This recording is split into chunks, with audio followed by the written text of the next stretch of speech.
the main task that we do here is develop people, and a byproduct is we do work for clients. That is the byproduct. But the main focus at Shift One Digital is to train people and develop people and take people from zero to hero. We do a lot of work to take people and grow people into the best version of who they are. But so the question arises, why do so many, especially of the interns, not make it? So I wanted to talk you through some of the reasons why they don't make it when they are accepted as an internship. But let's go even further back. Let's go to the hundreds of CVs I get every week. I get hundreds and hundreds of CVs. So how are you going to pop? How are you going to stand out? And the exercise of selling yourself is exactly the same exercise as selling a client to the world out there. You have to stand out against your competitors. You have competitors that want the same job as you. And exactly like your client has competitors, and you, marketer, have to work out how to make them pop and how to make them stand out. And you come up with messaging, and you come up with tactics, and you try and understand the audience. So now you are in exactly the same boat. You are the product that you're trying to sell. I am the customer you're trying to reach. So you have to be in my shoes. Irma has drummed this into you. Persona, persona, persona.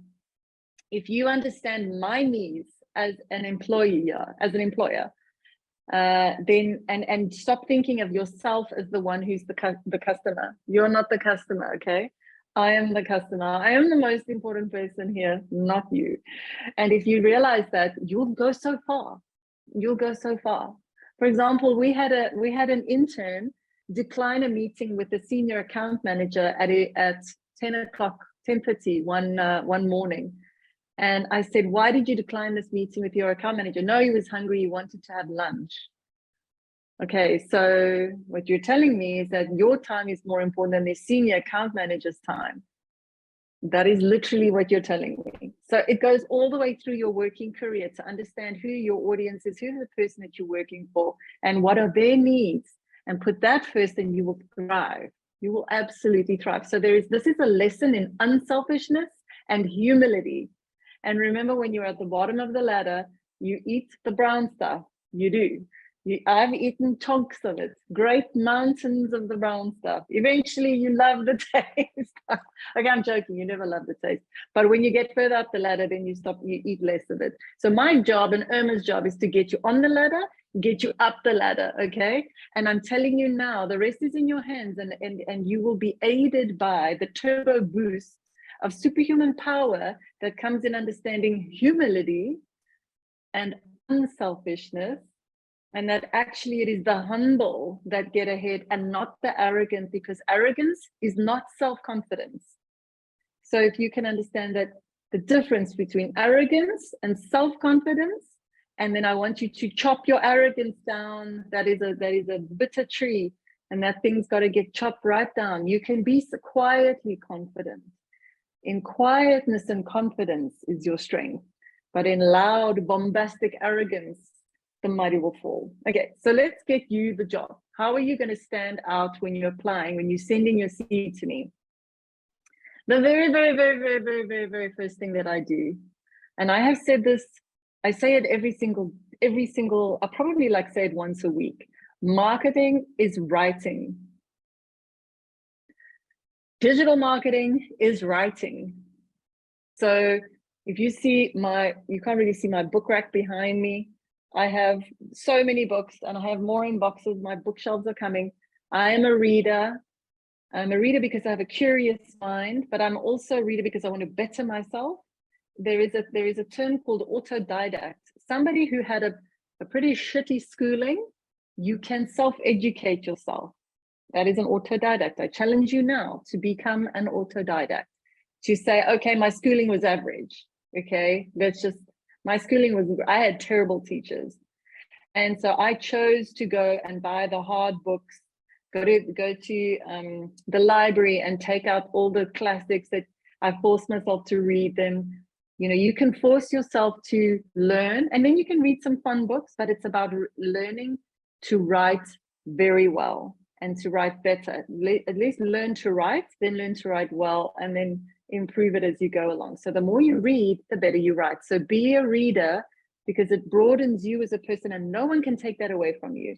Educating yourself is a gift you give yourself. So while your friends are blowing their brains out on social media, you have a book in your hand and you are reading that thing, whether it's a PDF on your phone or whether it's from the library. It doesn't have to cost you anything, but it costs you the effort and the time, and you will get ahead. Okay, so the first thing that I look for is spelling mistakes. I literally go through your message very, very quickly, and I go through your CV very, very quickly. Spelling mistakes immediately disqualifies you. And then for me, as bad as a spelling mistake is punctuation errors.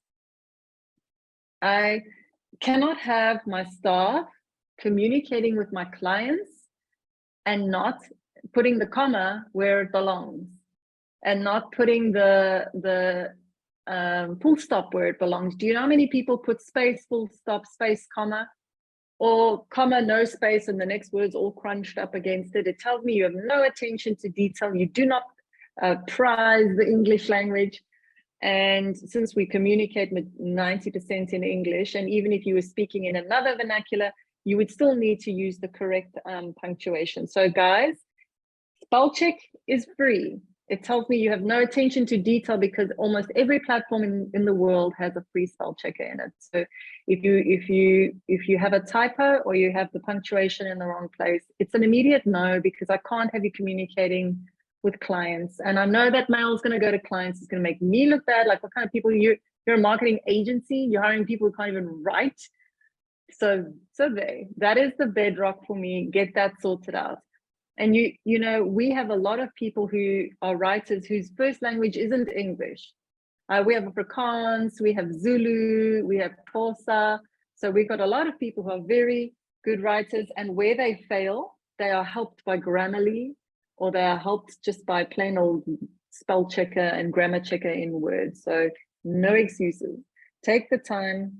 And then, okay, so now that's just like the basics. I first scan for that, and if you pass, then I'll actually read. Now, creating a cover letter that pops but not too much is a really a fine art.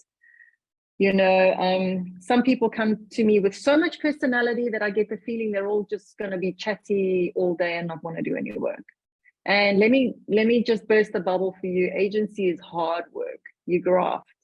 You know, I don't mind you having some chats around the water cooler and going out, but most of the people that work for us, all the people that work for us, that they are working all day and they're working hard and they're working a full day. And just as I am, just as my business partner Michael is. So if it's a little too chatty, like some people have these real sparkly personalities, and I love it, but don't sparkle too much that it makes me wonder that you just full sparkle and you can't tone that down. So professional, warm, that's the tone you want to hit me with. Warm, professional, and you can bring in something to make it different. Tell me what you love.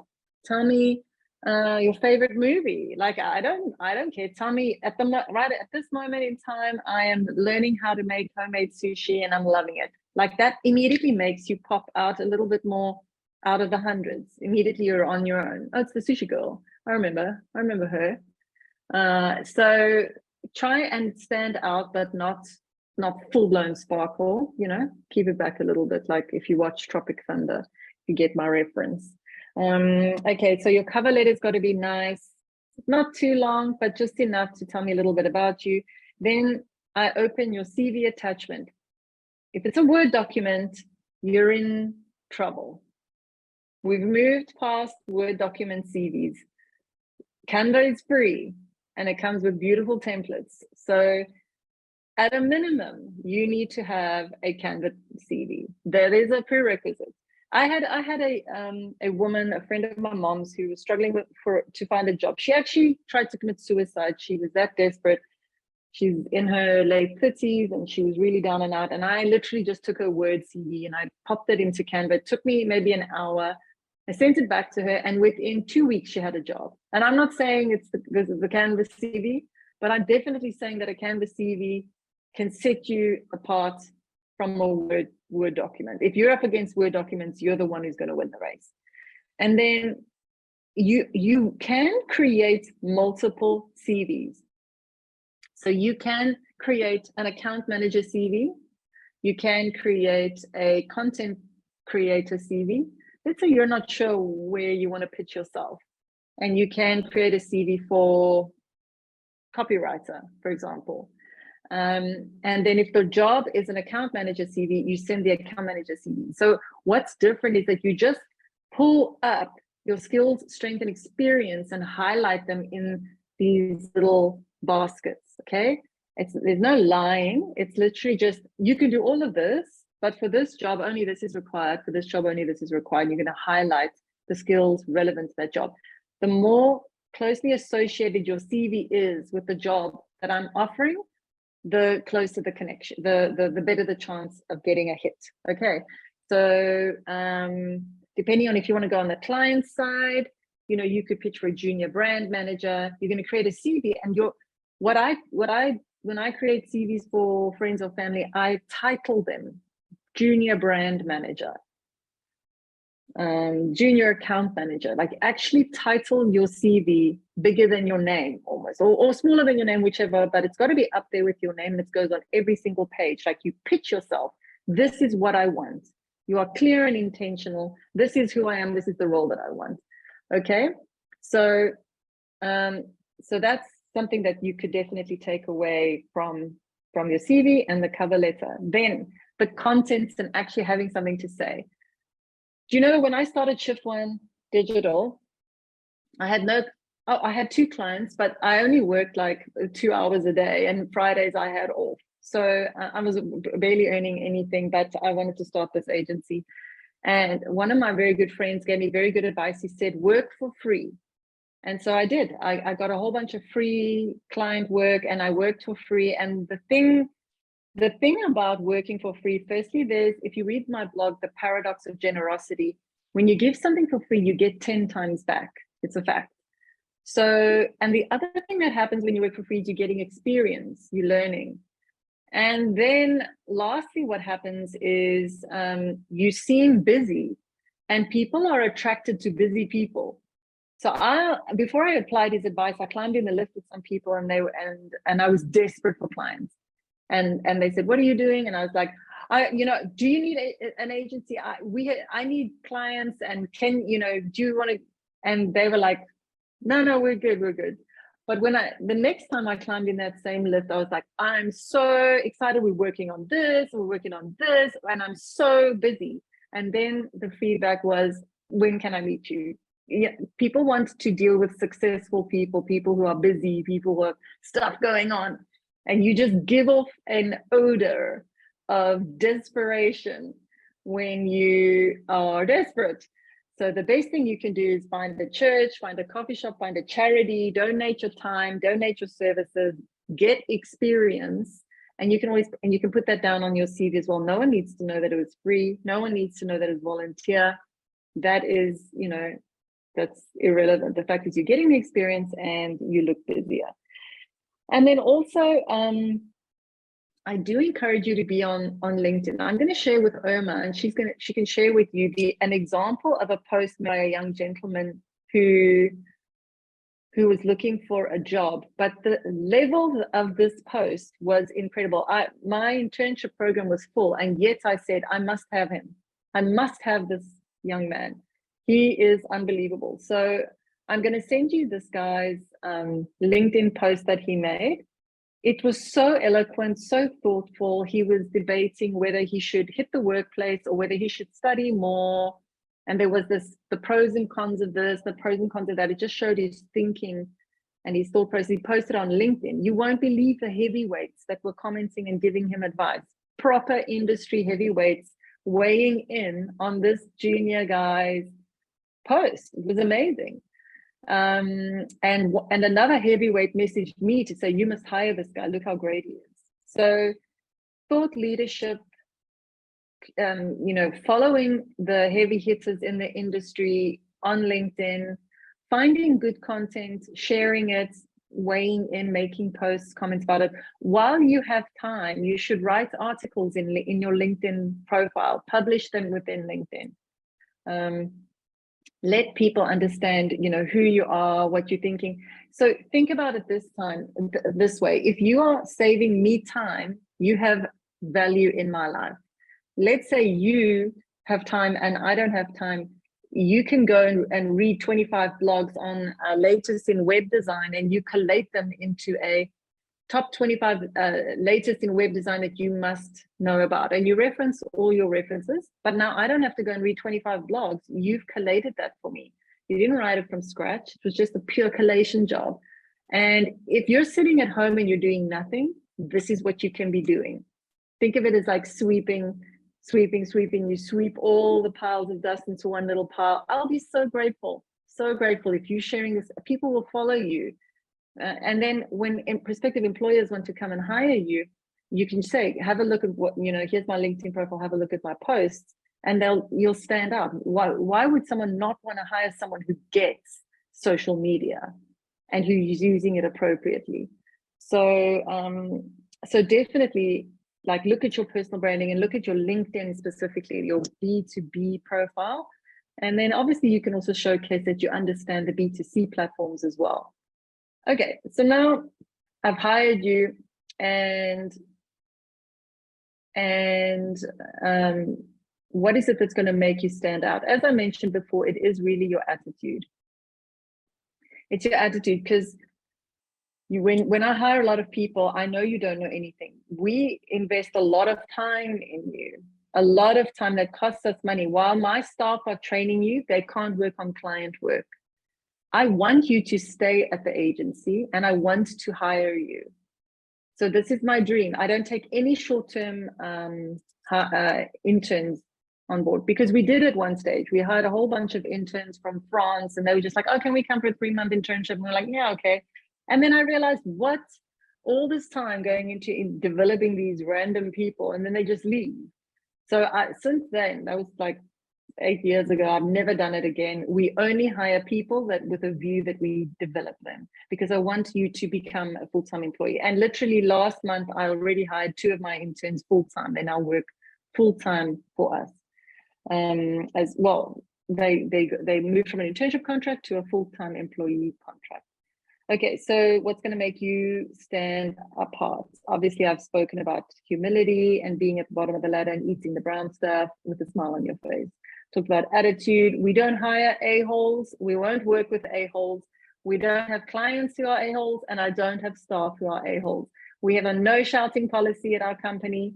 Nobody shouts at anybody, and nobody gets to crap on anybody, and definitely nobody gets to be an a-hole to somebody. Like, we had a staff member slam down the phone on another staff member the other day. I was like, no, it's not our culture. Kiss and make up right now. Go and apologize. Be humble. You were wrong.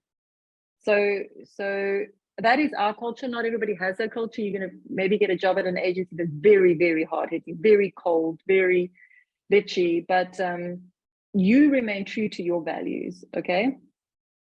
So it is a very fast-paced environment, and we don't spoon feed you in the sense that we will literally leave you alone.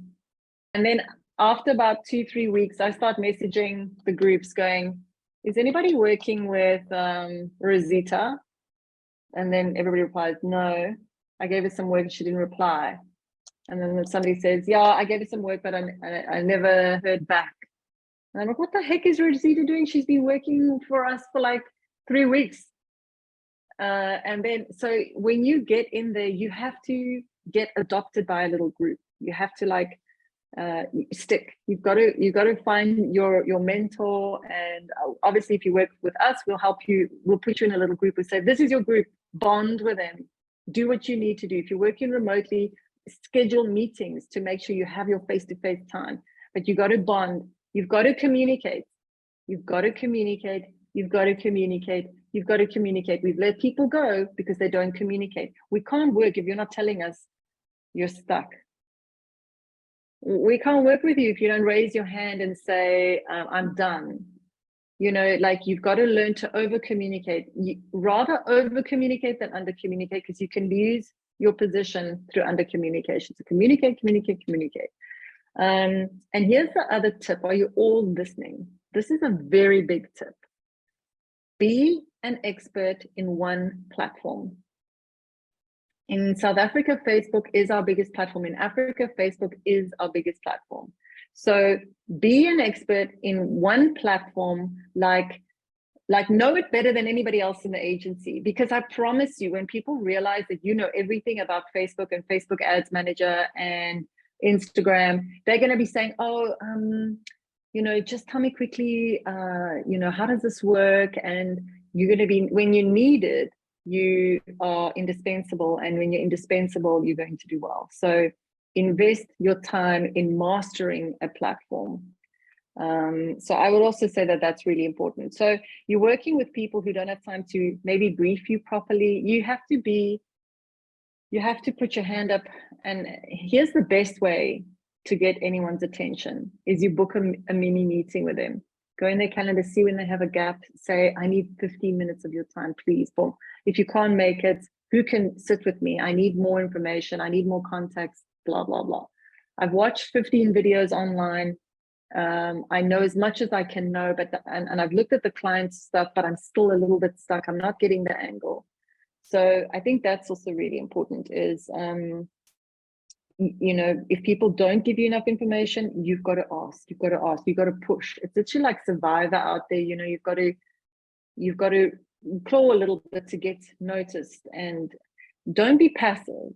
Like, don't sit back and like just wait. Always be in people's faces, because then you will be indispensable and people will want to keep you on the team. So the other thing I wanted to teach you quickly is that nobody is your parent and you are not the child. So that's also an important distinction to know, is that there is no parent here. You are an adult, step up. And the other thing to realize is some of us have this thing of, oh, no one's going to help me. No one's going to help me, so I'm not even going to ask. I've had a lot of people with this mentality. You know, you come to the workforce and you just immediately are hopeless. You think, you just get overwhelmed and that. And so no matter who you are working for, if you've reached out to your manager and your manager's manager and colleagues and you're not getting anywhere, book a meeting with the more senior person. Just say you just wanted to sit, raise your hand, you're stuck, you don't know what to do. Speak to HR, do whatever you need to do, but your direct manager is the best place to go. And don't be quiet. Definitely put your hand up. Everybody wants to help you. So let's just quickly go to the other stream, which is, let's say you didn't go for a job, you went for freelancing. So you know where to go and get clients. You're on Behance and you're on Fiverr, and now you've got clients coming to you. It's all very similar. It's a very similar space. You know, you have to communicate, you have to be humble, you have to make sure you understand the brief, you have to really ask questions. You know, that's one thing that's one thing you'll know if you meet with me. I'm not embarrassed about embarrassing myself by asking stupid questions. So I will ask questions that are sometimes very dumb and simple, but in digging and digging and digging and digging, I'm slowly getting light into this dark room. And I ask questions and questions until the light's shining on all the furniture and I can see it's all a big jumble. And then I know, okay, I can scan the place. So asking questions is a sign of a curious mind, and that you realize that you're sitting in grayness. Sometimes I'm faced with a problem that's so gray, I don't even know where to start. Like, everything's just gray around me. And so I start asking questions here and I ask questions there, and start with the dumbest questions you can ask, just to really unpack the 360-degree laser scan of the whole situation, from the client's point of view, from their customer's point of view, from the marketplace point of view, whatever it is, until you really understand the problem, and then come with solutions. Don't immediately jump into solutions when it's still so gray. You're not even sure who the audience is or who the persona is that you're targeting. So ask questions. It shows a curious mind and it helps you to do better work. And then over communicate. This is now with your clients. You cannot communicate too much with the client. I always say to my account managers, if I see a client asking a question like, where is something, you have failed. You have failed. I worked for a terrible, terrible woman in Australia. She was horrific. And but she taught me two amazing lessons that I still love today. She taught me something about being on the front foot. She taught me to be on the front foot. Now, what does be on the front foot mean? It means, like, if you're on the back foot, it means that the client is saying, where is something? And then you must defend yourself, like, oh, it's here, it's here, it's here. But on the front foot means you are pre-communicating with the client before they even ask something. So that was lesson number one that she taught me. Be on the front foot. Tell the client before they ask. That's your job. Tell your account manager before they ask, so that they never need to ask. And immediately you're just sitting there in the 5-star zone. And the other thing that she taught me is this amazing thing called manage expectations. So imagine you're busy working on something that looks like this, and the client thinks you're working on this, and then you turn up with this. We had this the other day. The client said they wanted an animation, and the account manager sent them an example of what we were going to build, but they missed that email. And we built this whole animation, because in our mind, an animation is like walking, talking little characters. In their mind, they wanted more animated text kind of thing. And we built the wrong thing, basically. So if we take full responsibility, we didn't manage expectations properly to say, this is what we're building, because the client had one thing in their mind and we came with something else. So you always have to be managing expectations. Put it down in writing in your status docs, put it down in emails, cover your ass.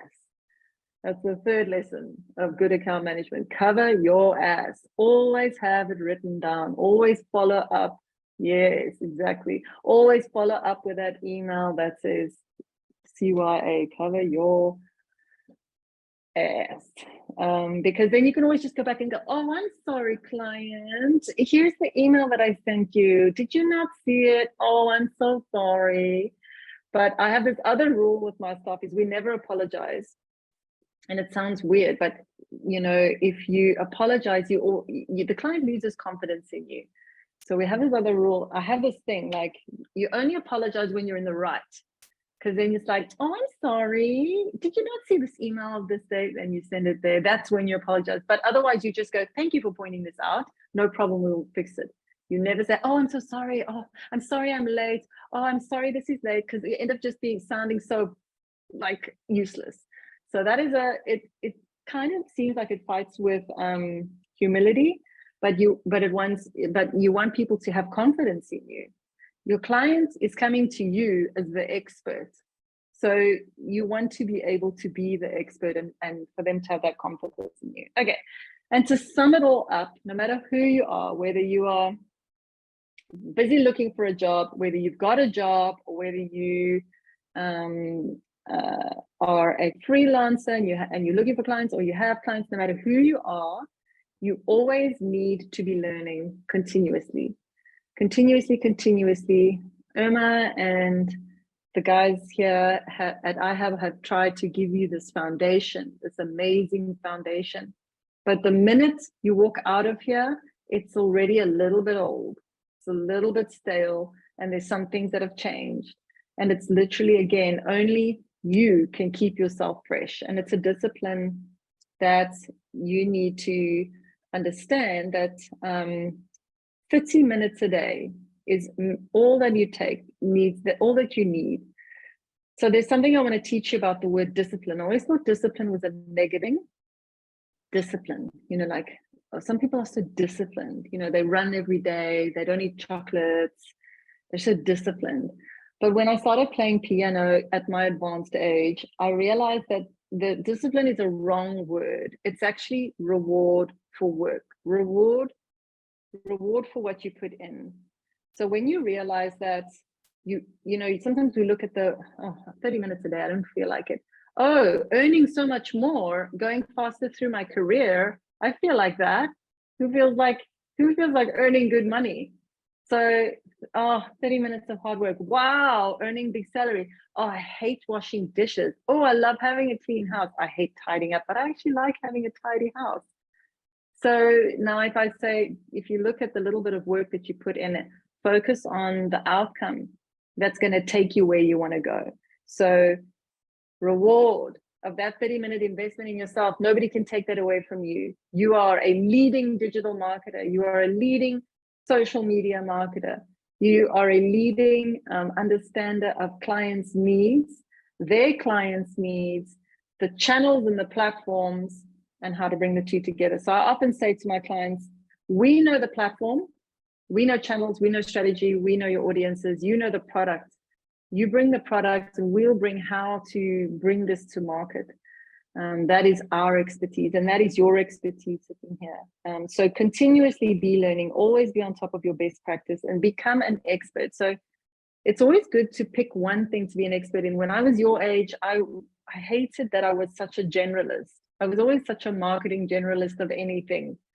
But slowly with time, I became more niched into digital marketing, and now even more niched into B2B digital marketing. So sometimes becoming an expert in one thing and niching yourself takes time. But sitting here, you might be saying, I want to be an email marketing expert, or I want to be a Facebook expert, or I want to be a LinkedIn expert. So I do encourage you to differentiate yourself to stand out. So thank you for listening to me. I will now answer some questions, and I hope that you found this helpful. Shall we see some questions? Yeah, quite a few. Are you looking at them, or do you want me to read them to you? Oh, I've got them here. So let's see. It's wise to tailor the CV and cover letter according to the job description or requirement. I would say yes. I would say yes. Yeah. Decide your cluster. Here's what I would encourage you to do is decide your 3 target roles that you really want. Don't be out there for everything. When I was once looking for a job, I was literally like looking at anything. And I went for some rubbish interviews and I got interviewed by these absolute juniors. And then to add insult to injury, I didn't even want their crappy job. And then I didn't get it. I was so offended. So be clear on the three job types you want, and don't apply for the others, because it's going to hurt your feelings when they say no, unless you're just really thick-skinned. But for most people, we kind of get slightly hurt feelings. So don't be offended if people don't reply. Or I often save CVs. In fact, I save 99% of CVs. I save them. And when the time comes and I'm looking, I'll go through and then I start hitting you with the message. So what you can also do to make it easier for me is tell me, your current salary expectations, any notice period that you might have, if you are employed, that is to say, because those are all the questions that I have to, as a standard, ask people, But if it's an internship, then it doesn't, really apply. Okay, Bouchle says, I want to apply. Awesome. Nelisa says, speaking on culture, do you guys monitor what your employees do on social media? For instance, one of your employees being canceled, they said online. No, we don't really monitor your social media, private social media. Yeah, just remember you are a reflection of the company, so keep it professional. So, you might want to create a different persona or a slightly different, outside name if you're going to be really edgy and enrage like the whole gaming community or something. I don't know, like maybe don't make it your actual name, because, we had one staff member who was getting hated on by the whole gaming community. He was so mortified, but it didn't bother me. But yeah, it's really up to you. But just, if it becomes a problem for the company and for our brand and reputation, it's going to be a problem. It's a problem for your reputation, and it's going to be a problem. Okay, so with regards to dress code, look, I always make an effort. Here I am sitting at home and I always make an effort, but that's me. I always make an effort. Here's the thing. I know this might sound a little bit weird. But if you're client facing, like look good, like make an effort. I can't put you in front of clients if you look like a slob. You know, brush your hair, wear just like a t-shirt. You may only have one nice suit jacket and a t-shirt. I don't know, get a nice style going, look neat, even just one dress shirt, I don't care, but just look neat. Like you're a representation of my brand, and I feel confident that I can put you in front of clients. But we've got most of our staff look great. Even our web dev staff that are they are the best dressed. You know, you can pull them through a pin, they look amazing. So I don't know, I feel like it's nice for the company culture that everybody looks nice. So, but you know, it's up to you. But I will be honest with you that we have had people turn up for interviews looking very scruffy, and it didn't go down well. It didn't go down so well, because I feel like the way you dress on the inside, on the outside, is the way you feel about yourself on the inside. And you know, it's also a sign of respect for the person that you're meeting with. And yeah, so I would say dress code, jeans, a nice shirt, and you can't go wrong with that. Okay, best strategy to manage client expectations from the client is just describe it to them, put it down in writing, and show them examples, because clients see a different thing in their head as you're speaking. Everybody's like that. Everybody sees something completely different. So the best way to manage expectations is to say, this is what I'm going to make you. Especially if there's something that's ambiguous, like animation, do me an animation. In my mind, I know what an animation is like, but the client had a totally different thing. He wanted animated text. So the best way to manage expectations is if I get a picture of this that the supplier is making, and I constantly keep them in the loop. This is what you wanted. This is the quote. This is what I'm making you. We're almost there. This is a rough draft, just a screenshot. Are we on the right track? So that no surprises. Clients don't like surprises, and you don't like surprises. Okay, so Irma says, not actively monitored, but it may come up when there's reason for concern. Okay. Atule, hello, then, thank you for inspirational words. Thank you. My question follows: how do we, as entry-level digital marketers, actually get hands-on experience? I mean, do interns specialize in one niche? Do they work in most agencies? Okay, so there's a few questions here. So how do you use entry-level to get actual hands-on experience? You just have to pitch the agencies straight. Every agency you can find, be emailing them. Maybe somebody wants to create a centralized database where you all share the same, like an Excel spreadsheet where you put your name next to, and here's Dylan's email, she's from Shift One, and put your name there if you've emailed them. Anyone who gets like a new email address from a new agency, put the details there. So just be pitching all the time, because you just never know who's open. And don't forget, look, there's also PR agencies that hire social media now. So PR is starting to blend out into social media sometimes. So you could also do PR agencies. So definitely, and the other place is NGOs, like pitch yourself at an NGO and see if you can get on board.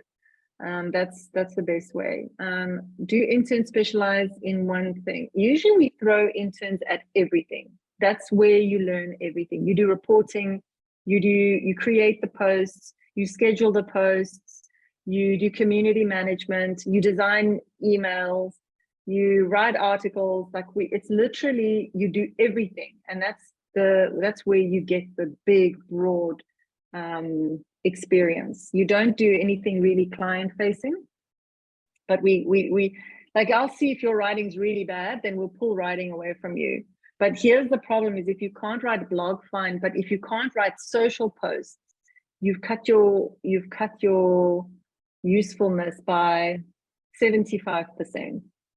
You know, and then if you could, so fine, then you can just maybe do account management. But we don't put interns on account management. So then really it's just sort of reporting maybe, or yeah. So it's back to that old writing angel. I'm going to call it a writing angel, not a writing demon. So yeah, we throw our interns at everything. We see where your natural gifting is, and then we'll obviously help you to grow that. So another question: how do you start creating social media presence for a company that has none? Okay, Atule, you tell me. What have you been doing this whole course long? You create the social media accounts. You first start with a strategy. Irma's taught you well. You start with your social media strategy. You have to understand their needs. You have to understand their audiences, and then you start creating social media presence for a company which has one. Yeah, so you basically create the social platforms. And here's the big thing. So this is lesson number 5 as an account manager. Besides all the other lessons, we're probably on number 15. Always get approval. Always get approval before you post anything. I'm sure Irma has hammered so many of these principles into you. Always get it in writing before you post something. Otherwise, it's your ass is grass if you post it and you didn't get approval. So I had a staff member, a very smart staff member, send out a mailer that wasn't approved. And the client called me freaking out. The mailer wasn't approved. Why was it sent out? I called the staff member in. What have you done? No, there was a deadline. They said it must go out before 5 o'clock. I said, yeah, but they didn't approve it. Yes, I messaged them 6 times. I called them. They didn't reply. So I sent it out. And I was like, oh my gosh, like the deadline is not your problem. Client approval is your problem. The deadline is the client's problem. If you're sitting there saying, I need approval, I need approval, I need approval. Okay, guys, I'm going home now. We'll deal this in the morning. Clearly, it wasn't as urgent as you thought. You know, you don't do anything without approval. So you get, once you've created your content plans, you get your approvals. If the client has approved it, you post it. Boom. And that's when the learning starts. Okay, Karabo. Most of the jobs in digital marketing require a degree or diploma in marketing. What's your take on this? How do you know? I don't look at degree or diploma. You guys have probably got the best degree or diploma because you've got all these.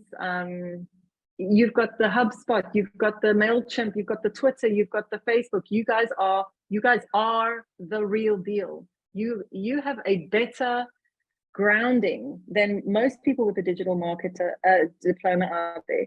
And do you remember the story of David and Goliath? Do you know David was not intimidated Goliath because he knew that Goliath was slow and blind, and he knew that God was on his side. Okay, so you are sitting there thinking, oh, but I don't have a diploma and a degree, and you like tying yourself up, and you're not even going down into the field because you think that you are small and you are disadvantaged. You are not. And I don't look at that when I'm hiring. I get so many different kinds of skill sets and experiences, and I look at you must have something there, some sort of a thing, but a lot of it's just like a week here, a 2-week here, a 6-week there. So yeah, we literally don't hold ourselves back on that. Internship openings, yes, I'm going to be chatting with Irma about that. Let me just see what else. Let the fear drive you, Irma. Okay, so yeah, I think that's all the questions. Don't be paralyzed by fear, let the fear drive you. I like it. Yeah. I mean, we all started out somewhere. We're at the bottom of the ladder somewhere. We all learned. I've been fired from jobs. I've worked for terrible, terrible people that hated me.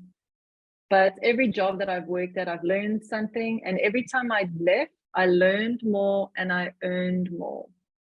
So in your 20s, 2 years, it's time to move. You learn more and you earn more. Unless you're at a company that can accelerate you continuously. But I recommend that, in your 20s, stay 2 years, max 3, hop, next job, learn more and earn more, learn more and earn more. And at a certain point, I moved from the agency side to the client side, and I decided I want to control the budgets. I want to be the marketing manager. And if you can get that marketing diploma or something behind your name, you can make that hop over to full-blown marketing manager. But it's even not necessary to have it completely, because you have the experience behind you. And there's definitely a company who will hire you without the diploma behind your name. So I think the diploma really just matters in certain bigger corporations and that, but there's lots of companies that need your skills, and will call you a marketing manager. And the thing about a marketing manager is it's different to a digital marketer. A digital marketing manager just looks at digital. Marketing manager looks at everything, looks at the product, price, promotion, the place, all of these many broader things. So it's a much broader challenge, and it's very, very exciting. And okay, cool. Charity has a question. Oh, Charity, hello. Good afternoon, Dylan. Good afternoon, everybody. Thank you so much for your time. Definitely is valued. I have a question that's leaning more towards the hiring side, although currently and for the year, I've been trying my hand at freelancing. Still quite a lot of room to grow and learn, but I am also considering, I guess, employment as an income stream, just, I guess, in my long-term goals. So my question is with regards to hiring season, like, do you have any advice or insight to give us as to when the best time to like look for work and I guess get on the job hunt? Because I get the sense and the feeling that it's not the entire year, and sometimes you send a CV in or start looking for work, but nobody's really looking. So just from the business side, like, when is the best time? And then once I get that interview, could you just shed some light on like how to approach the salary expectation conversation? Because okay. I don't know if it's based off of rates or is it off the company? And then just lastly, my portfolio, you spoke about the CV and what you're looking for on the cover letter and the CV, but portfolio wise, what are you looking for there? Thank you so much. Okay, very, very good question. What was the first? I'll definitely go through that again. Gladly. Okay, when is the best time to start looking for work? I mean, yeah, to get hired, yeah. Okay, so you almost touched on something that triggered something in my mind. So we have one intern that's been working for us, and she confessed to me that she earns 30,000 Rand a month on Behance. 30,000 Rand a month on Behance. I'm paying her, I think, maybe 7.5. But she said to me, but I want you to hire me. I want a full-time job. I said, why don't you just stick around on Behance and make so much money? And she pointed out to me, she said, I don't learn on Behance as fast as I learn in an agency. So there is, so that I wanted to bring that in. There is a lot of value in working for yourself. But there's also a tremendous value in working for an agency where you will learn a lot of best practice skills and foundations. Like me working for a small agency, when I started out, I worked for 3 small shitty agencies, but they gave me these templates. They gave me the template for a report. They gave me a template for, so they gave me structure, and I realized how to run things like that. Where if you go straight into the freelancing world, you're going to learn some hard lessons on your own. I do encourage you to even, if you can freelance at the same time. Sometimes the internships, they don't want you to, but that's a bit unfair as long as you save it for afternoons, evenings when you're at home. But I do encourage you can do both at the same time. But I do encourage you to work in an agency. So there was a young guy who worked for me, Nanga, and I've tried. He might be at the graduation. He was 19 when he started working for me, and I fired him twice because I said to him, I want you to go study. You must go study, go and study. And he kept saying, no, I don't want to study. I want to work. I want to own my own agency.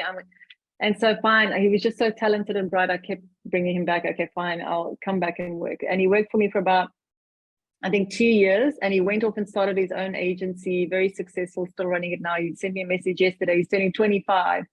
And he's so young, and he's running his own agency, and he's like determined to be a millionaire before the age of 30.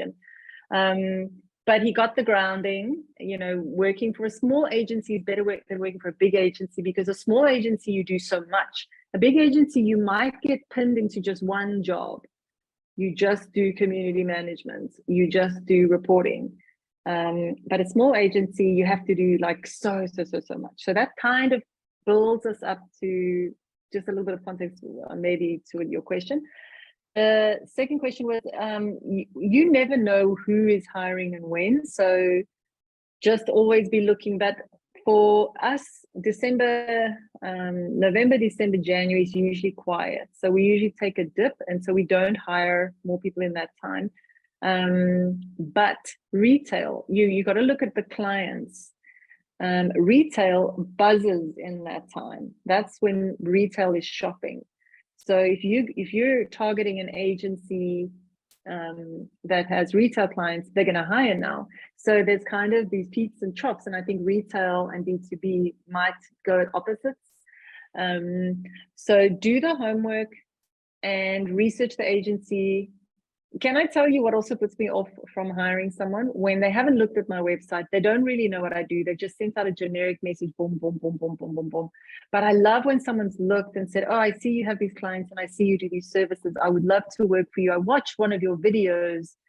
I mean, and it takes maybe 15 minutes longer, but you stand out and you immediately show me your caliber than just the generic paste email. So, and the other thing that puts me off is when I might say to someone coming for an interview, can you do face-to-face? They say yes. Then I say, okay, great, we'll see you then. And they say, where are you? Where are your offices? I'm like, in the footer of my emails that I've been going to, plus on our website, you know, I'm not spoon feeding you this information. One of these horrible cows that I work for, she said that to me. I said, what's this client's number? She says, I'm not your telephone directory. So now I say that to you, don't ever don't value. I've had people turn up an hour early for an interview. Oh, I was in the area, can you see me now? What? Your time is not more valuable than mine, A, and B, I'm not your telephone directory. Try and find it first, and if you can't, ask. So you must always say to your account managers, I've really tried, I've looked here and here, I can't find it, please help. As opposed to, oh, where's this? Oh, where's that? And you expect them to be your PA for you. Okay, so there is no real hiring season, depends on the agency. And then what was the last question that you asked? Now that I've got the interview, because I've searched at the right time, I guess, the salary expectation conversation, how do I approach it from, I guess, from my side as much as the hiring? It's a marketplace. It's a marketplace. The higher the skill that you come with, the higher you can ask. So for example, I've had interns, we have a standard like internship minimum, like starved to death fee of, we'll pay 3,500. Maybe I should relook that since it's been like that for quite a while. Maybe we should like at least bring it up to like $5,000, but it's just like a, don't starve, here's something, it should at least cover your transport. I assume you're living from home with your parents' fee. And we usually will adjust that after maybe 6 months. We'll start bringing in like $2,000 incremental adjustments. So, but if you come and you say, I know I'm coming in on an internship, but I am an active social media manager who is actively running accounts and I have active clients. You're already in the $9,000, $10,000 space, because it's just about how much I need to put in to get you there. If you're like, I know how to create social content, here's my portfolio. Thank you. The next point. Here's my portfolio. You can see my level of writing. You can see my level of graphic design. I know how to schedule. I know how to pull reports. Here's an example of a report. Here's an example of a blog I wrote. You're really coming in at me at minimum of a 10K, maybe 12K starter salary. And then if you throw a year or two behind that, you're in at 15K. Digital marketing, guys, can I tell you, you are sitting on gold. Your ass is gold. It is, the gold rush is in digital marketing now, because I've had staff be headhunted to Europe for double or triple what I'm paying them. You're in the right space. I'm coming for that copywriting bag. I'm coming for it, definitely. So then what is my copywriter portfolio? What is the bare minimum that would get me? Fantastic. I'm the so response glad that you're I asking want this from you. question. Yes. So I often get copywriters sending me their personal blog because obviously they don't have clients, and they send me their personal blog, and it's this bright, cheery, heavy on personality blog. Lots of humor and funny and very quirky. And I almost feel like that's the cheapest writing you can do. It comes out of you naturally. It's your personality. So I'll give you 20% of what, I don't know what, but I'm scoring you here. But if I ask you to write a blog on trucks and the impact of the fuel price on trucking, I mean, that is the most boring article you can possibly think to write. You have to do research, you have to quote statistics. The latest statistics from Statistics SA is that 45,000, or from the car registration, whatever, is that 45 million trucks are active on South African roads. At the fuel price of this and the average for the whole, that means that the average company is spending from on per river. Like, that is a hard article to write. You've done a lot of research, you've got quotable statistics, and yet you can still bring in a little bit of personality here and there to make it maybe a bit more interesting. So you've got to send me a mix of 3 blogs. You can send me your personality blog, then you have to send me a B2C blog, which is about yogurt, or, you know, top 5 ice cream places in Cape Town. And then you have to send me a B2B blog, which is the dreary financial services one. Show me your research. When you write B2B, you're just quoting other people's research and adding in other people's research and then building a story. So it's very, it's a very different style of writing. And that is, and then obviously a social media, like a B2B and a B2C social media content plan. And that would give me such a holistic view of your abilities that, you can't go wrong. And the same obviously with design, if you're doing the social posts as well, and the designs. Yeah. Okay. That was very helpful. Thank you so much. Thank you very, very much. Thank you, Irma. Thank you so much. Thank you, Charity. Thank you, Irma. Anybody else have some questions? Yeah, Tule's hand is up. Hi, I just wanted to ask a question regarding the CV. How long do you think the CV should be in terms of the length? Because I've understood, from my understanding, that a lot of people don't like long CV, like 3 pages or 4 pages. So I just want to know, how long should the CV be? Do you have 3 or 4 pages worth of information to put on there? Like, I would be interested that you have so much work experience. I would say for every decade of your life, you can add a page. So let's go with 2 pages. 1 page has got your personal information, all your study information on it. And then the next page is your work experience and your skills. So page 1 is who you are, where you live, and where you live is important because some jobs do still require that you come into the office. So say where you live, where you have a driver's license, all that boring stuff there.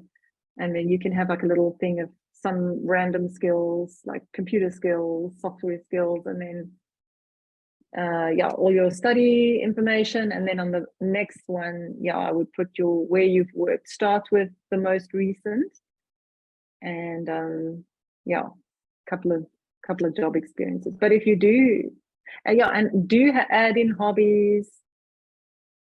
Watching TV and YouTube, not really a hobby. So it doesn't really show. I know one guy, one of the smartest humans I've met in my entire life. He runs a development agency. He is from Durban, but I think he may be living in Sandton. Anyway, most inspiring guy I've ever met. And he says he looks for, he only hires people who have like an obsession of something. Like, you can be obsessed with karate, you can be obsessed with bonsai, you can be obsessed with makeup tutorials, you can be obsessed with painting or music mixing. But he looks for that one spark of excellence in the people that he hires. He doesn't care what it is, but you've got to have something that inspires you so much that you're prepared to put that extra hours in to do something that just inspires you. It tells them something about you, that you are someone who can be excited about something, passionate about something, and really dive deep into something to be an expert in something.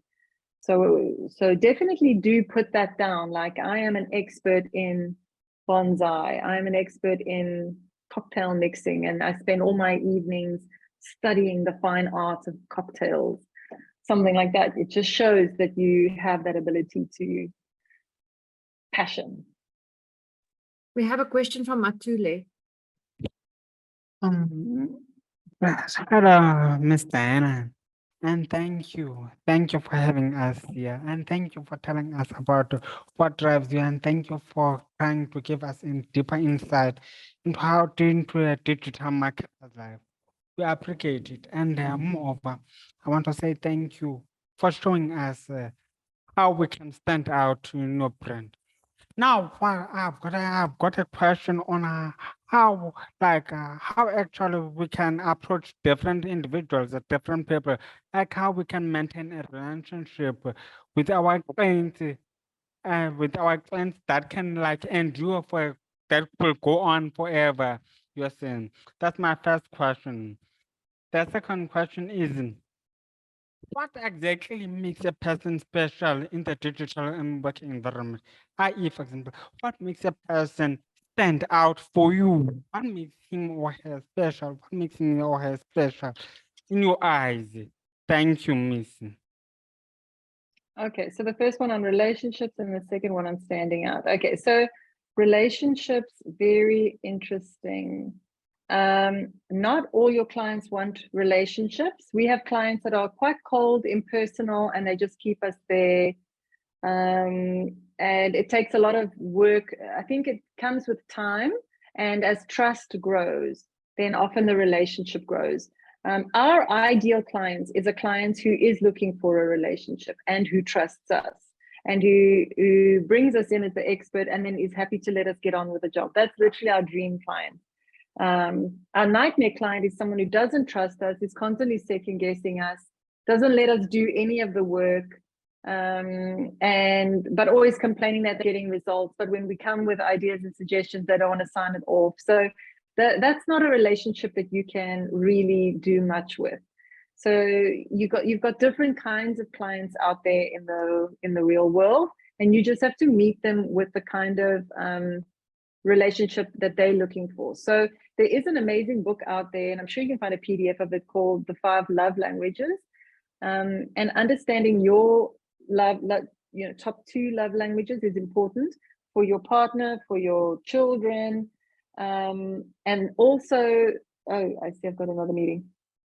But also understanding your clients' love languages, because I have clients who want to meet for coffee and their love language is time and words. And then I often meet them for coffee and we spend time together. And it's great because my love language is time and words too. So it's a perfect match. I have another client who's gifts, and they just love when I bring a little gift every time I visit. And that also builds relationships. So definitely look at that. And then the other question that you had, I just quickly want to message the team. Hold on. 1 minute. How do you stand out? So definitely be an expert in something.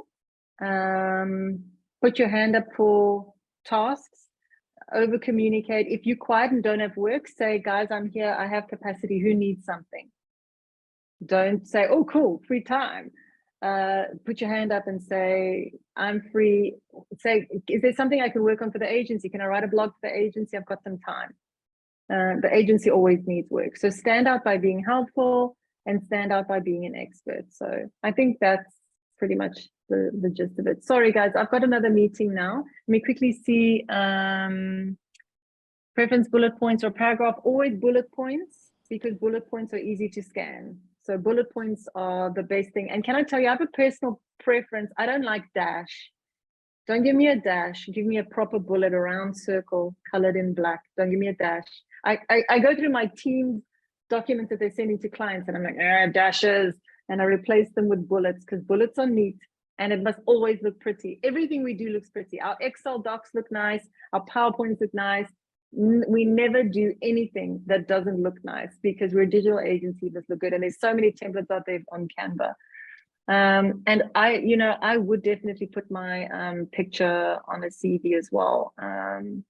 Not that it's supposed to make a difference, but it's nice to know, what we're getting into. So cool, guys. I'm sorry to leave you, but you can ask Irma any other questions that I didn't get to, and I'll happily send them through. It was a lovely meeting, and I wish you all the best. And I hope to see you either someday soon. Maybe you can work for me. Thank you, Charity. Round of applause. Thank you so much, Dylan. Thank you very Thanks, much for joining us. everybody.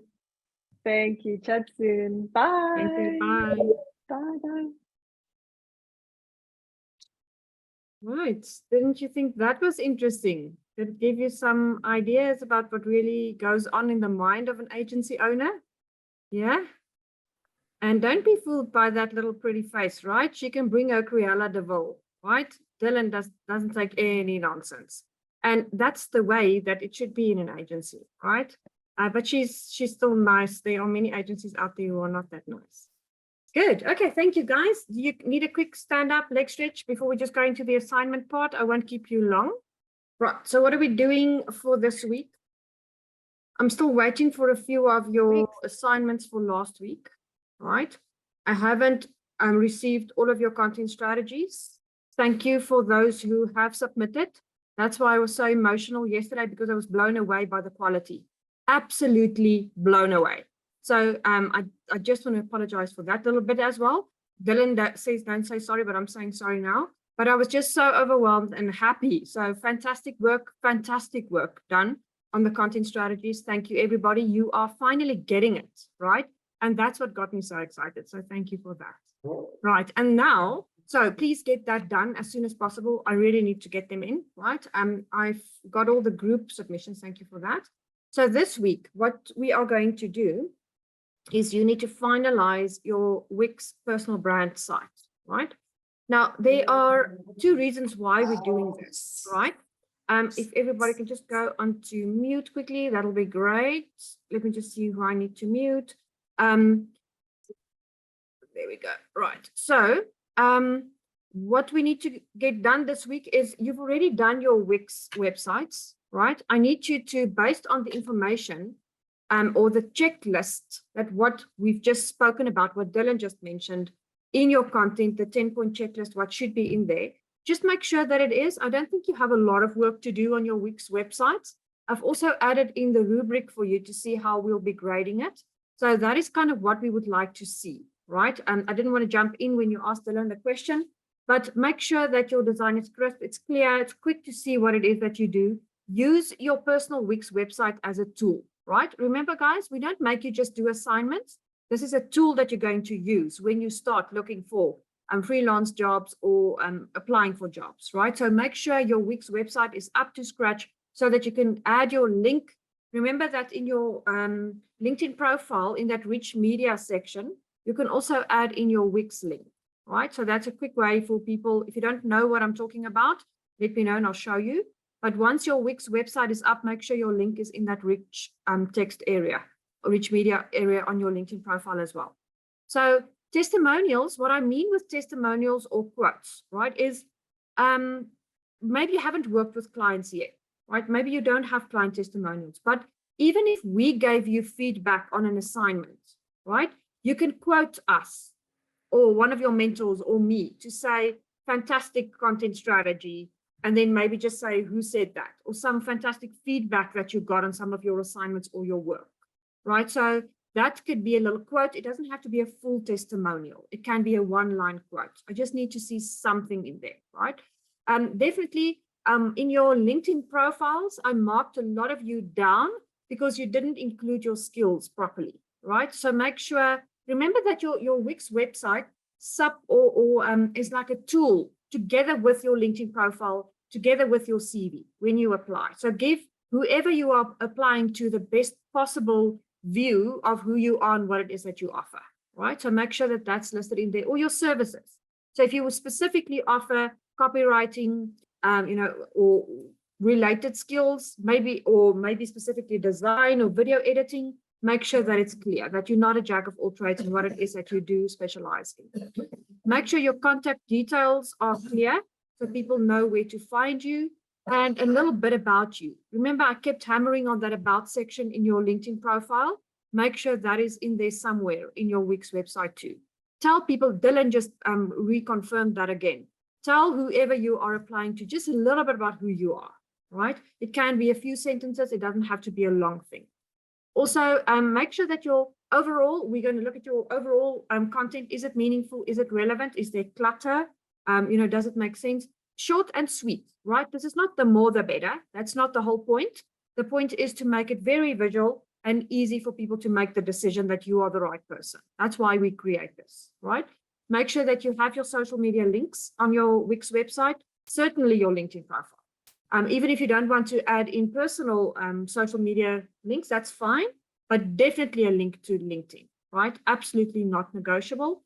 And then show the projects that you've worked on. Yeah, right. You can say that you've worked bits of your project. It doesn't have to be the whole thing. And I want to see your digital certifications. That's important. Dylan mentioned it earlier as well, right? And those certifications that you've passed are super important. Your HubSpot certifications, all of the Google stuff that every single thing, make sure it's listed in there. It's impressive, guys. We want to see that. Right, so that's your rubric in terms of your Wix website. Now, then for next week, you're going to then do your profile. So let me just talk about that quickly. Now, your profile is kind of like a PDF version of your Wix website, right? But some people are not going to click on a link and go to your website. Some wants to just open up a PDF quickly. So you're going to then create a PDF version of all of these aspects, right? Which will supplement your CV, which will be an additional, because often when people invite me to speak at a conference or work on a project, they will ask me, okay, give us your portfolio. So then I have a profile, a bio that I've written, quick and easy, projects I've worked on, industries, type of projects, outcomes, successes, right? So that's what we want to see there. So you can then next week either use a tool like Canva or do screenshots of your Wix website. But all of these tools, we use them together because some people will click through to your personal website where others want a quick PDF, or some will only look at your CV. That's why we create these different assets. So these are all tools to help you in looking for a job. I see your hand, Sneh, your question. Hi, Irma. I just wanted to ask, would you be open to sharing what your portfolio or your PDF looks like? Because I'm just not sure how the content on my website. Yeah, so mine is probably not the best example because I'm the type of, sorry to interrupt you. Sorry about that. Yeah, please continue. Yeah, no, because it's got like a lot of blogs and design work. So I'm not sure how that will like show in a PDF format because of like fonts and can you even read? Can you see these images properly once they're like condensed or compressed? Yeah. Sure. Yeah, so I'll definitely share different examples with you, plus mine. Remember, mine is slightly at a different, targeted at a different audience, because a lot of what I do is strategy work, right? And training. So it's slightly different. I'll definitely show you mine, but it's not a visually, so not a visual masterpiece, right? Because usually the projects that I apply for is that's not what it's about, right? But I'm going to add mine too, and I'll talk you through it. But I'm going to give you relevant examples as well, different types of portfolios. So probably also just to answer your question quickly, Sneh, from a writing perspective, you may want to just do like a screenshot of a blog to see the visual layout. But probably for a copywriting job, the next step would be to submit a piece of writing. So you don't have to include all of that in your portfolio. You don't have to have a written piece in your portfolio or your CV, right? Or your Wix website. You can reference the types of blogs that you've worked on, or maybe do like a little screenshot, but you cannot cram all of that in there. But I hear your question. I'm going to show you very relevant examples as well. I think that's a good thing for you. So Charity, I hope that helps. Sinead, does it help? Does it answer your question? It does. Thank you so much. Examples would definitely help. Yeah, definitely. We're going to give you examples. So, Charity, you can decide, right? I would at this stage add in all of your certifications because it's certainly impressive, right? Not many people have done all the certifications that you have done up to this point. And you can also mention, although you're not Meta certified yet, right? You can mention that you've passed all of the content and that you're ready to write the certification exam. So maybe you can also just indicate that, although you haven't physically done it, you guys are actually ready to take the exam. If there's no, if you want to and you don't mind paying, that's fine. But that's something to mention. You are ready for certification there. So Karabu, yeah, how to package your projects and show them on the Wix website. So client logos are often great, but if you talk about your internal projects, yeah, that you've worked on in iHub, you can probably add in a little section where you could elaborate a little bit more on your course. So you can say that you've worked on practical projects creating content strategy for a B2C and content strategy for a B2B environment, but you can reference iHub. You can mention that iHub was part of the project that you worked on. So you can mention, certainly we're mentioning that to the panel. When we invite the panel, we mention to them that you physically worked on the iHub content and iHub as your fictional, not fictional, but as your client, right? So you can reference the name. If you've worked on smaller real projects or worked with real clients, you can also add in the names in there, but you don't need to show everything. You don't need to show all of your social posts or show everything. So you can decide how visual you want to go.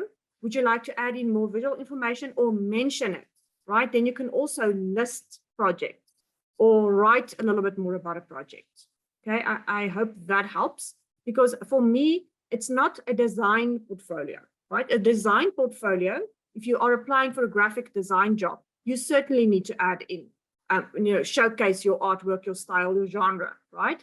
But in your case, where you're applying for a more rounded social media type of jobs, you can list projects that you've worked on, bullet them, and write a one-line sentence in there, right? So you can decide if you are more visually inclined, you can then maybe add the iHub logo if you want to, and mention that part of your iHub course was working on content strategy and list a few things in there that's relevant. I can also just add, maybe even if they have it on their website, they can even have it as a separate section that maybe says, this is projects that I've done during my, let's say, coursework. And like under that, you can then have kind of snippets or screenshots that actually show some of the coursework. So people that view your website kind of have that in context. It's not something necessarily work that you've done as an employee, but it's the informed part of coursework. So then at least they've got an idea, okay, this is why it looks kind of differently. There's maybe more notes and some of the images versus like an actual post that's, live and for real clients. So maybe just something for you to think of when you actually put it onto your Wix website as well. Yeah, that's also a good suggestion. Yes, thank you. Thanks, Brandon. Remember that all of you have different personalities too. So let your personality shine through, right? If you want to have a little bit more of a visually appealing site with, moving parts or a little bit more creativity in there, feel free to do that. As Dylan said earlier, let your personality shine through.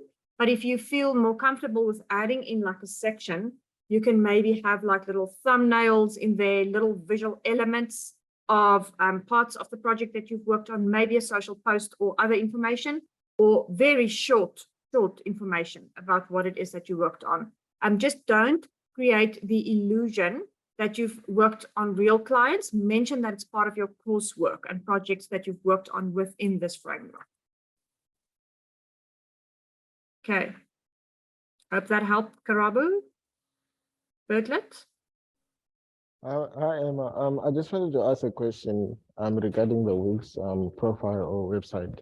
Would you, like, as an employee, right, would you like hire someone who has a Wix website like that? Would that I don't know how to call it. It's like a watermark, or it's like a Wix logo that's on top. since we're using the free version of Wix? That would not put me off at all, because as a digital marketer, I know that we use free tools all the time. So that would not actually, I wouldn't even notice it, right? Because the fact that you have created a site, whether it's the free version or a paid version, is irrelevant to me. So that would not be a deal breaker, no. Okay. Absolutely not. Right, okay, so then just to come back to the assignments for this week, all right, then for your, sorry, any more questions before we move on to the group assignment? Everybody okay with your individual assignment? Any more questions? Okay, I don't see any. Right, so what you're going to do in your group is you're going to start working on your presentation. I gave you all of the details, what needs to happen, right? This is to get you going, because if you don't start working on your presentation now and you're going to leave it, you're going to work on it the day before you actually have your presentation. So that's why we're doing this. It also gives you an opportunity to get your thoughts together. It's not 100% complete. It's okay, right? I just need to see that you have started working on it, and I can start giving guidance. I can start giving you direction. So let me just explain this presentation to you again. When we invite the panel, we brief them what you have been working on, so they know that up front, right? And we tell them, we list all the modules so they know what the content of the course is or the curriculum. But the purpose of the presentations then is for you to be able to take them on this journey that you were on iHub. So we're doing it for two reasons. One is to showcase your abilities, right? To get visible, to get in front of these people, to actually see you, the individual, right? To see what you've been working on, what has been covered, and showcase a bit of that, right? So it's not about 100% being 100% accurate in terms of the metrics and the numbers and the targets. That's not the whole point. The point is to tell them a story about what is this iHub journey and showcase these elements that you've been working on, right? So they're not going to check whether your metrics are 100% correct or if your objectives are achievable or not. There's no time to do that. You have 15 minutes, only 15 minutes to give them a little bit of an introduction. They know the background already, but don't spend too much time on your intro, right? So you're going to introduce your team briefly.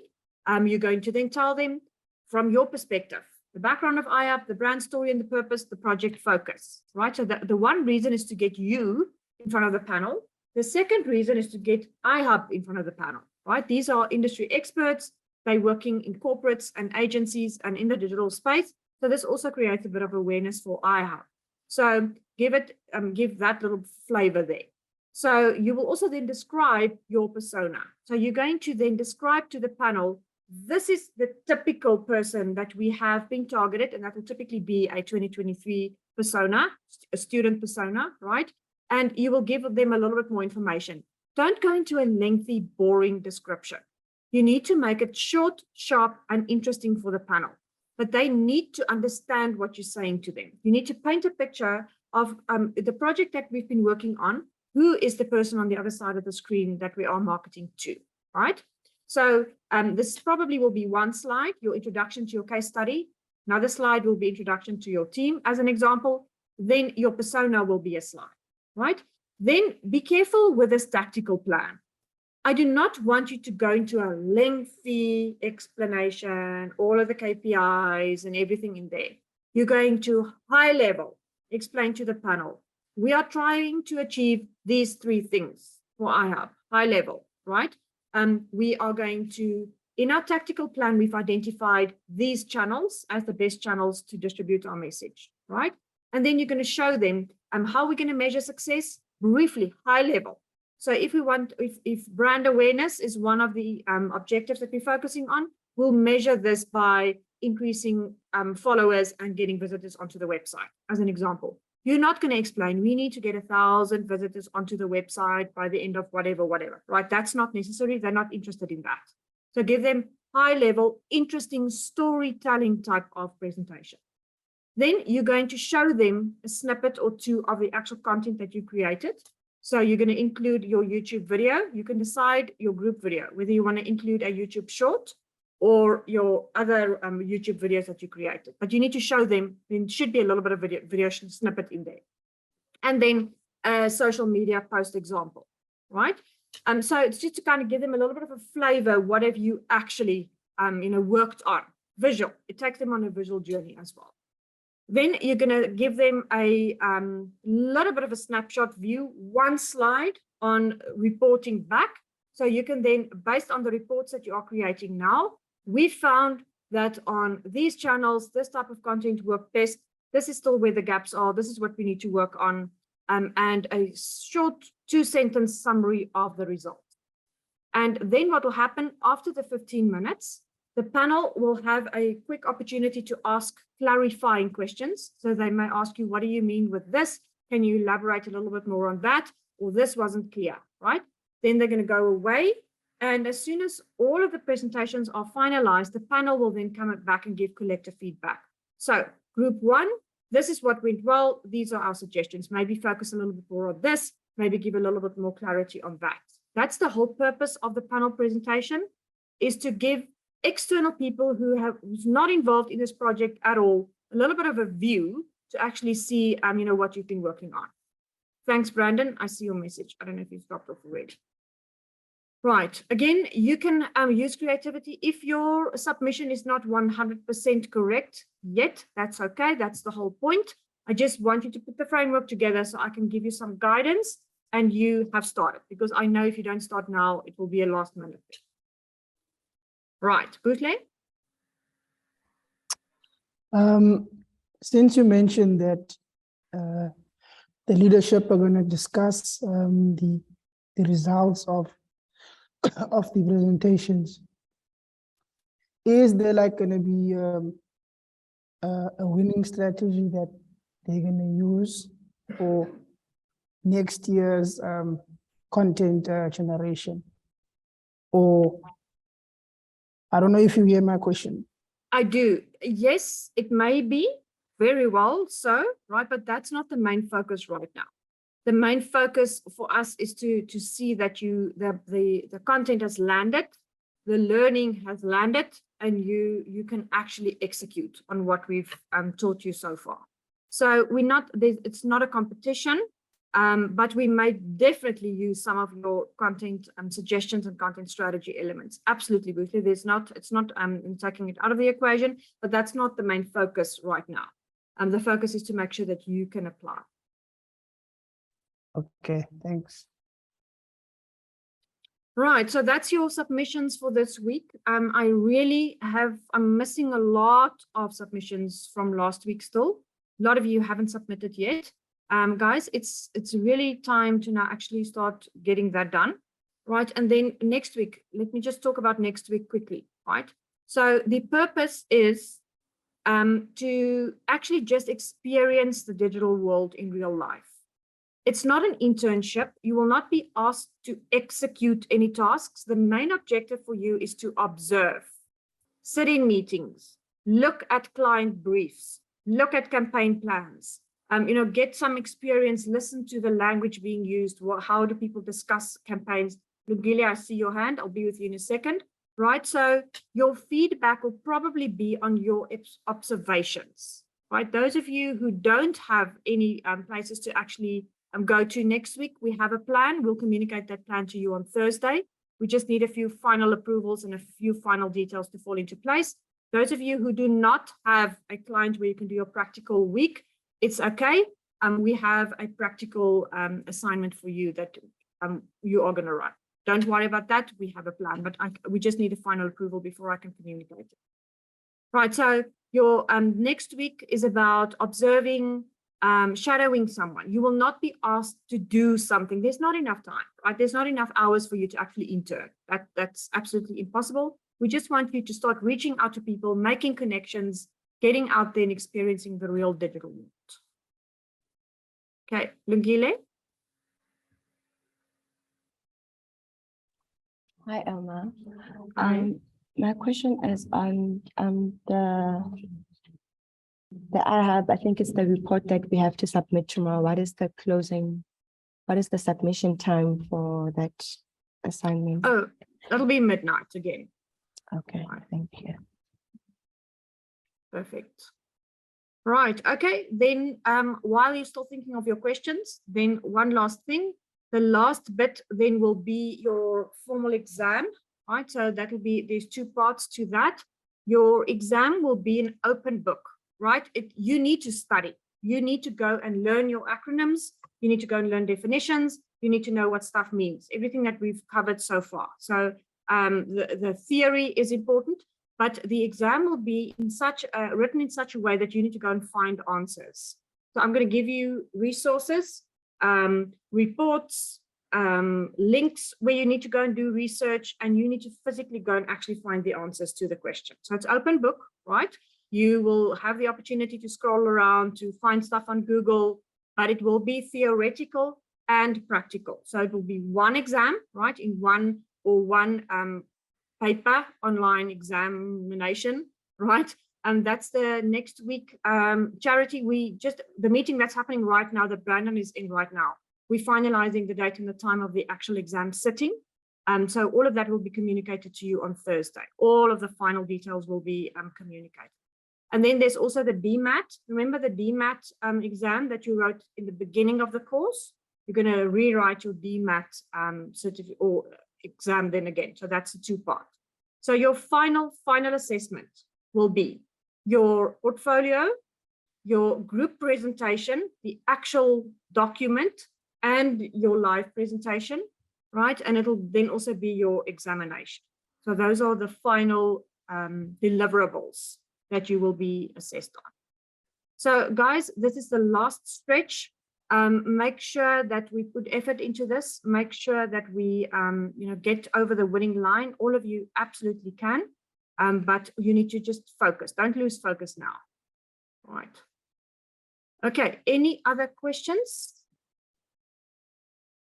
Any other questions? There are a lot of gaps with assignment submissions not there. Guys, so we've been very lenient, specifically myself, the leadership actually said I was kind of too lenient with deadlines and submissions, but this is it now, right? Really, please make this effort so that I can get your grades, so that we can get a final view of where we are with your grades, so that we can help you guys. Okay, Lindelwa, I see your message. Please, can you ask me to send this to me on email? It's difficult to read the whole thing now, and then I can also better respond, because once the meeting is closed, the chat is gone. So please, if you will, thank you. Thanks, Rosita. I saw your message too. Okay, everybody good? Happy? No? Matumi is not happy. Why not? Not happy. It's a Okay, lot, same here. Anna. Like, it's a lot. I know. Yeah, it's getting I'm overwhelming. getting you ready. I know it's a lot. Guys, hang in there. Bertlet? I just wanted to ask in terms of freelancing, like, let's say, for example, you want to freelance, but then you're not using your name, you're using a totally different name, and then you also have a logo. Do that still count as freelancing? I'm not sure what you mean. Like, you have a name for your company. Is that what you mean? Something like that, yeah. Yeah, that's fine. It's absolutely fine. You can decide whether you want to create like a little name that you operate under, or if you want to just be Bertlet, the individual. That's completely up to you. Absolutely fine, 100%. If you have a name, kind of like a mini agency, right? You can always subcontract some of the work. Let's say you do get a freelancing project. You can then maybe subcontract, get someone in to do a little bit of design or copywriting, whatever for you. So that's also a good idea. You know, where if it's only you, the individual, that there may be a misconception that you are going to do all the work. So it's not a bad idea to have like a name that you operate under. Completely up to you. Okay, cool. Good. Ngile.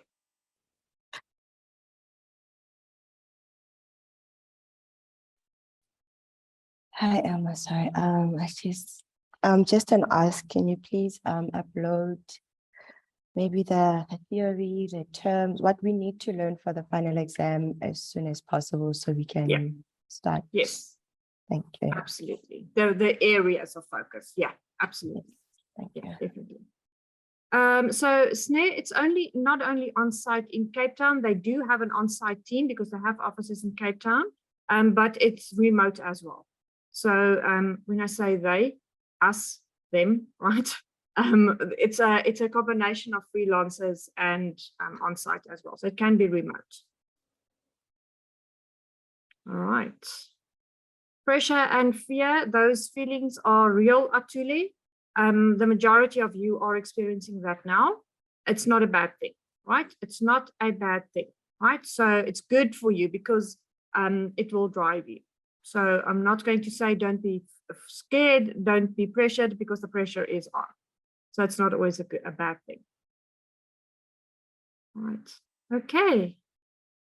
Good. I'm not going to keep you any longer. So all the best, everybody. It's the last stretch. Looking at your content strategies that you submitted, I was absolutely blown away. So just keep that up. I know that you are getting it. I know that you are there. So just put that level of excellence into it, and we will all be successful going forward. Right. Okay. I don't see any other hands or comments or questions. So with that, good luck, and I'll see you on Thursday. Take care. Emma. Hi, yeah. Yes, yes. Who's that? I can't see who's speaking. Naya, yeah. From group one, we schedule a meeting after. Yeah. I'm going to send you another link.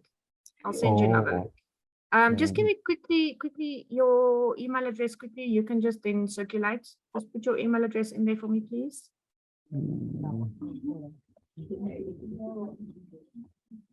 Yo, pengisenda kukarab. Anyone, any email address that will work.